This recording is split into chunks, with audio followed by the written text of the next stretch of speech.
Hello. It's been a while.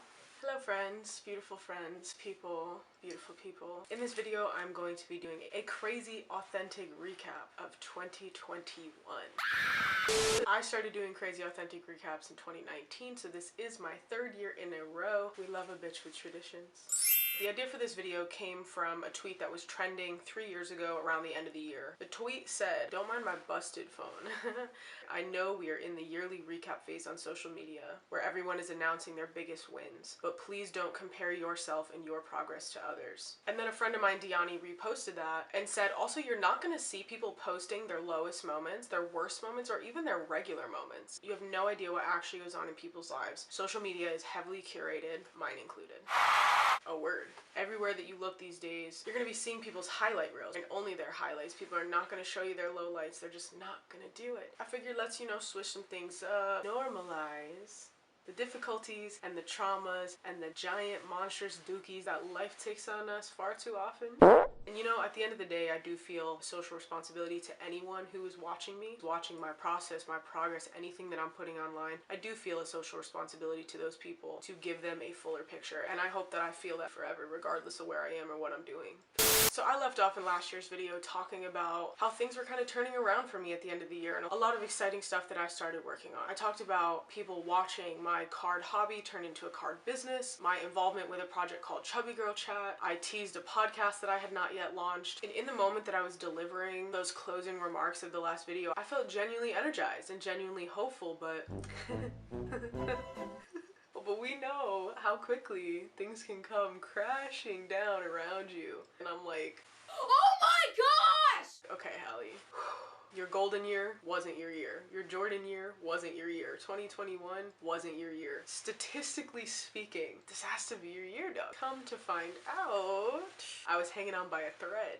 Actually, 3 threads. Thread number 1, wearing cool color schemes. Thread number 2, making cards. And thread number 3, having wide set hips and deriving all of my worthiness and value from that. So as you can imagine, all it took to uproot and obliterate the entirety of my stability was dirty laundry, not having a sheet of blast off blue cardstock when I needed it, or half an inch of bloating, and I was done. Zooted, yeeted into the depths of mental health oblivion. And I kept trying to rescue myself from those depths by anchoring to a series of things that seemed powerful enough to pull me out of it and keep me afloat. I tried anchoring to certain friendships that ultimately were shattered because they couldn't withstand the weight, and I tried anchoring to projects that I could never actually do because I was so low on capacity as a human. I tried anchoring to fucking Bob's Burgers, which was a really great try, honestly, like good old college try, which is something white boys say, but it's okay.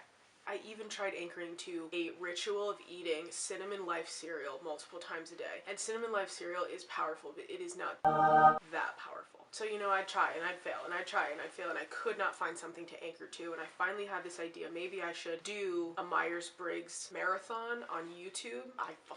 Let me not under exaggerate my love for this shit. Like, this shit has to rescue me. It has to.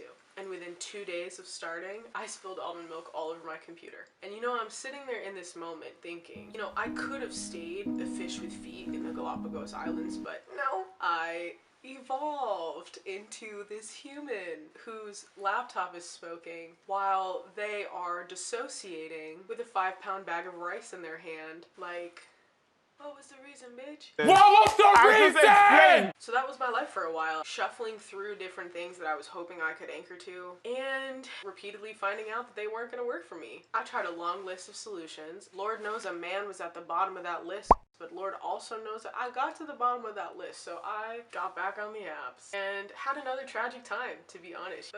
Fuck you guys. Fuck you, fuck you. I'm telling you, I had back-to-back experiences of being fucking violated. Me being pushed and shamed and invalidated and being told that my dispositions towards relationships were annoying and lame and unattractive. There were times over the span of those interactions that I was blacking out, and people who have a history of sexual assault often experience blacking out. Your mind protecting you from what is happening to you right now, fleeing from the scene, and I've had that experience, and years later I'm blacking out during interactions and I'm like,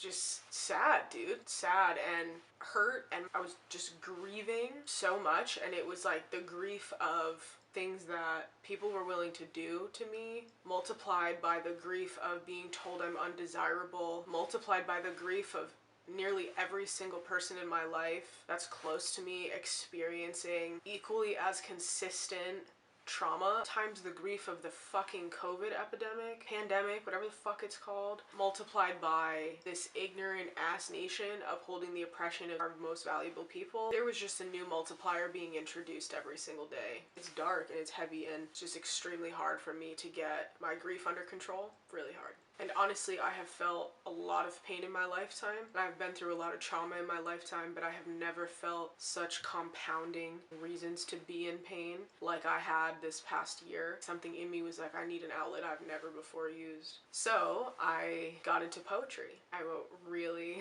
sad poems. Very fucking sad poems. Holy shit, they were so sad. I only had sticky notes, so I was writing these sad ass fucking poems on sticky notes, and then I was sobbing and, you know, smearing the ink. But luckily my brother came through and he gifted me an iPad. Then I started writing poetry on my iPad and, you know, sobbing onto my iPad. I learned and I got a waterproof keyboard for my iPad.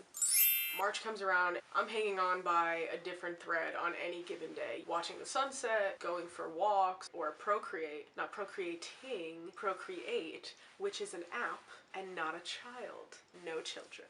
Also, these walks that I would take, I just want to express how strange they were. I would walk like 6 or 7 miles a day at a rapid, relentless pace. I must have been leaning forward to a degree that was uncomfortable for other humans to look at. It was as if psychologically I was trying to run away and my brain convinced my feet that I could. I don't know, but those walks were really weird, and if any of you saw me, did you take pictures? Because I want to see that. Life was all a blur, and it stayed a blur for a long time. However, I did make the decision to apply to work at the Starbucks in my neighborhood. And a lot of people don't know this, but about 5 years ago, I worked at Starbucks and I had a brilliant experience. But there was something in my brain this time that could only count this as a blatant regression and failure. That after 5 rich years of moving and being and doing and seeing and learning and growing and yada yada, and after 5 years of that, I'm making coffees with 6 sugars and 7 sugars and 20 creams and 20 sugars. For a bunch of Boston-born Trumpers, like, there's something in my brain that couldn't count that as anything but a regression. I felt a lot of shame. I felt extremely, severely embarrassed. I felt like that move negated everything I had done over the past 5 years, and I was petrified to see people that I knew, specifically from college. I felt this ever-present temptation to curate a great story about why I'm there for fun, and not because I'm sinking socially, emotionally, mentally, physically, and financially, you know? Like, I was the equivalent of a human Titanic, and Starbucks was my life raft, and I did not want anyone to know that. So I got there. As to be expected, I was working with the most brilliant, diverse group of lovely human souls, and I had to really confront my biases. You know, if I'm so embarrassed right now, what does that say about my judgments towards these people that I love so dearly? I felt ugly and I felt elitist, and I felt ugly about being elitist, and being an ugly elitist is about the ugliest elitist shit you can be. You feel me? April, I'm not gonna lie, was lit. I was working at Starbucks and Starbucks was lit, and I got a boyfriend and he was lit, and we were doing so much amazing shit together. We were playing board games from my childhood, and we were playing on playgrounds. We were making art together, doing a tour of all the parks. We were staying up late and laughing and shit. April was a great month, but by the time the summer rolled around, shit was different. You know, my body was feeling the pain of being on my feet 8 to 9 hours a day, working at a wild pace to maintain our standing as the highest revenue Starbucks on the East Coast. And I'm shame spiraling about the fact that all these years have passed and I still don't have the health insurance that I could use to address the injuries that I got 4 years ago that are still flaring up now and making all of this 10 times harder and more painful. You know, I'm just spending my summer lounging in a pool of fucking shame instead of a pool of chlorinated water. 0 out of 10. Do not recommend. Anyway, shit just started getting triggering. My reverse seasonal depression shows up. My PTSD is flaring up. I'm having dream after dream after dream of my most severe traumas. Everything everywhere feels like an attack on my peace and my privacy and my space. What am I supposed to do with that?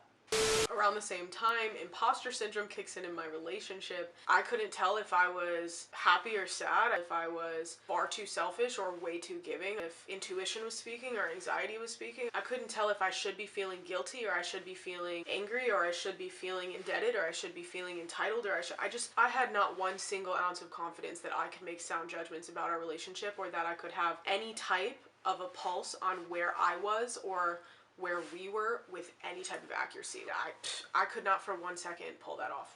And you know what's funny? I had this friend, this friend of mine, he was so proud of me for getting in a relationship, and he would hype me up about it all the time. He would be like, my girl Halle's in the game, my girl Halle's off the bench, my girl Halle's in the game. He started calling me Allen Iverson. I'm like, my dog, I really want to live up to this nickname Allen Iverson, but quick question, did Allen Iverson ever, you know, curl up in the fetal position in the corner of the court? Because that's how I be feeling right now.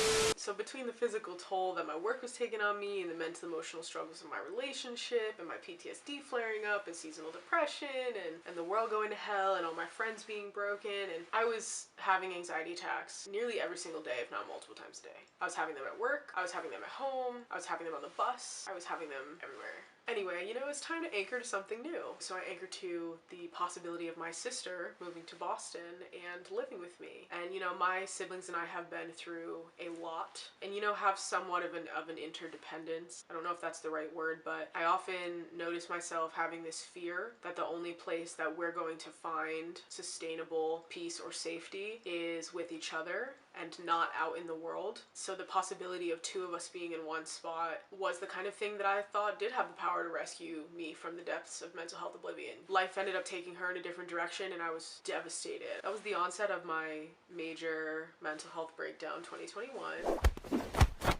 I got out of the shower one day and cut my hair off with kitchen scissors. I ended my relationship. I slept on the roof one night and ate spicy crab rangoons for a week. Some of my best work, honestly. But around the end of August, I'm like, okay, you know what? This is comeback season, Halle. Let's get it. Let's get it. I'm flipping off the camera and every single picture that I take. I'm wearing pink, I'm buying boots, taking myself on dates to Shake Shack, I'm buying myself flowers, hanging out at the library, you know, I'm chilling. I end up moving into this apartment with one of my Starbucks besties and her home life bestie. It's an apartment that I love, it's a location that I love, there's animals here, and they've lived in this house for a number of years. They've made a home of this house. There's tradition and culture and all these things going on here, and I'm so pleased because I see its ability to feed my soul. For weeks, I sat here and sobbed in my room because I couldn't receive the peace that this place offered. I couldn't receive the community it offered. I couldn't receive the stability or the novelty or any of the things that it offered. I could not receive that shit and I felt like I couldn't trust it. That shit was crazy and I was like, yo, I am not okay. And I just have an abundance of evidence everywhere I look that I'm not well, which pushes me further into the identity of someone who is not well. So I'm spiraling and I'm like, okay, you know what? I need to get into counseling. Duh, I need to get into counseling. And my first experience was fucking trash. Have you seen the episode of Catfish where that woman is mocking Cammy and she's like, I know her? Yes. We know some of these same people. Oh, that's exactly how she was speaking to me, and it was so irritating, but more than irritating, it was discouraging. So I was like, you know what, maybe I have to do this, maybe I have to rock out alone. So I was digging deeper into all of my shit, but without the tools to manage my mental, emotional, and physical responses to that actual digging and to the depths that I discovered. I'm shame spiraling over all of the projects that I started but haven't finished, and the social implications of letting people down on those projects, and all the reasons why I am the reason I don't feel a strong sense of community around me. Everything I don't have solved. And you know, I shame spiraled for months about Chubby Girl Chat, my Myers-Briggs marathon, my card business, the book that I started that I'm supposed to be writing. Every single one of my best ideas, my passion projects or purpose projects, were decked out in shame and were made completely unapproachable to me. And I was so embarrassed and I was so ashamed. I got to this place where I realized that I alone do not have the power or the tools or anything to interrupt the pattern and slow or stop the spiral. And I'm very grateful grateful to my friend Gary. I told them, I need you to breathe life back into me, please. Like, I need you to breathe grace back into me and into the way I handle myself, because I had it for a long time and I do not have it right now. That's exactly what they did. We made a plan together. I followed it, and it took a lot of the load off. And eventually I did get a counselor, a really good counselor. One of the biggest things that I learned from her so far, I've tried anchoring to all the wrong things. You know, I've been anchoring to individuals and projects and outcomes and ideas, but you know, she helped me come to understand that I need to rewire pretty much everything I knew, and that my strategies were good, honest attempts, but they weren't going to get me where I was going. And you know, I've been doing the work on those things for the past few months, but you know, in good faith, I'm like, let me just anchor to one last outcome. Christmas. My favorite day of the year. I have my shit all set up. You know, my sister's coming to town. We got all of our childhood traditions ready to go. I gave myself a $500 Christmas gift budget for the first time. I was about to open my annual holiday bootleg baking business. I was just ready. And then everyone got COVID, and all my gifts are stuck in the US Postal Service, and they don't answer their phones. So I spent it in my room alone, playing iPhone games and eating ramen with a fork. A real doozy. Love that for me.